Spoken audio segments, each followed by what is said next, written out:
وعلى آله وصحبه أجمعين ومن تبعهم بإحسان إلى يوم الدين أما بعد دینی اور ملی بہنوں، کل ہم لوگوں نے دمن اسلام میں مسجد کو پڑھا تھا، مسجد پڑھا تھا، جس کے متعلق ہم نے آپ کو مسجد کے بارے میں، مسجد کی اہمیت کے بارے میں اور مسجد کا مسلمانوں سے تعلق کے بارے میں کچھ باتیں قرآن و حدیث کے حوالے سے بیان کی تھی۔ اور میں نے کل یہ بھی کہا تھا کہ کل ہم جو ہے اس سبق کی کیا کریں گے، ریڈنگ کریں گے، اس سبق کو پڑھیں گے، اس سبق کو ہم کیا کریں گے، پڑھیں گے۔ تو آپ میں سے کون پڑھنے کے لیے تیار ہے وہ پڑھیں؟ جی، بسم اللہ الرحمن الرحیم۔ پڑھیے۔ مسجد، اللہ سب سے بڑا ہے، سب کا رب ہے، سب کا مالک ہے۔ مسجد اس کا گھر ہے، ہم پاک صاف ہو کر مسجد میں آتے ہیں، نماز پڑھتے ہیں۔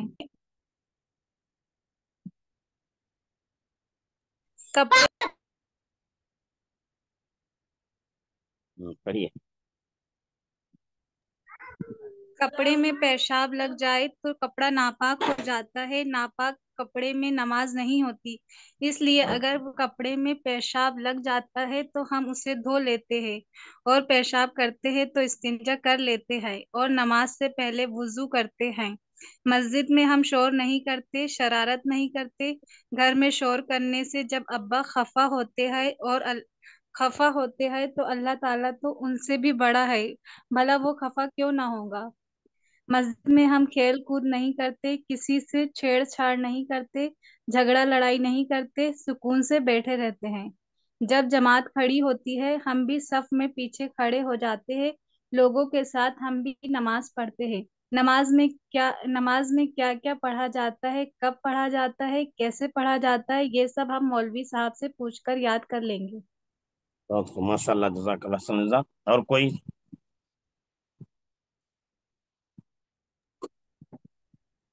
اللہ سب سے بڑا ہے، سب کا رب ہے، سب کا مالک ہے۔ مسجد اس کا گھر ہے، ہم پاک صاف ہو کر مسجد میں آتے ہیں، نماز پڑھتے ہیں۔ کپڑے میں پیشاب لگ جائے تو کپڑا ناپاک ہو جاتا ہے، ناپاک کپڑے میں نماز نہیں ہوتی، اس لیے اگر کپڑے میں پیشاب لگ جاتا ہے تو ہم اسے دھو لیتے ہیں، اور پیشاب کرتے ہیں تو استنجا کر لیتے ہیں، اور نماز سے پہلے وضو کرتے ہیں۔ مسجد میں ہم شور نہیں کرتے، شرارت نہیں کرتے۔ گھر میں شور کرنے سے جب ابا خفا ہوتے ہیں تو اللہ تعالیٰ تو ان سے بھی بڑا ہے، بھلا وہ خفا کیوں نہ ہوگا۔ مسجد میں ہم کھیل کود نہیں کرتے، کسی سے چھیڑ چھاڑ نہیں کرتے، جھگڑا لڑائی نہیں کرتے، سکون سے بیٹھے رہتے ہیں۔ جب جماعت کھڑی ہوتی ہے ہم بھی صف میں پیچھے کھڑے ہو جاتے ہیں، لوگوں کے ساتھ ہم بھی نماز پڑھتے ہیں۔ نماز میں کیا کیا پڑھا جاتا ہے، کب پڑھا جاتا ہے، کیسے پڑھا جاتا ہے، یہ سب ہم مولوی صاحب سے پوچھ کر یاد کر لیں گے۔ بہت ماشاء اللہ، جزاک اللہ خیر۔ اور کوئی؟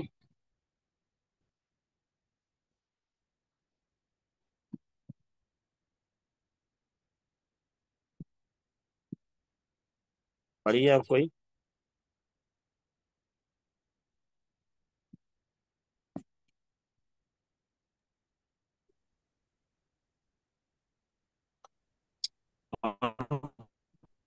اللہ سب سے بڑا ہے، سب کا رب ہے۔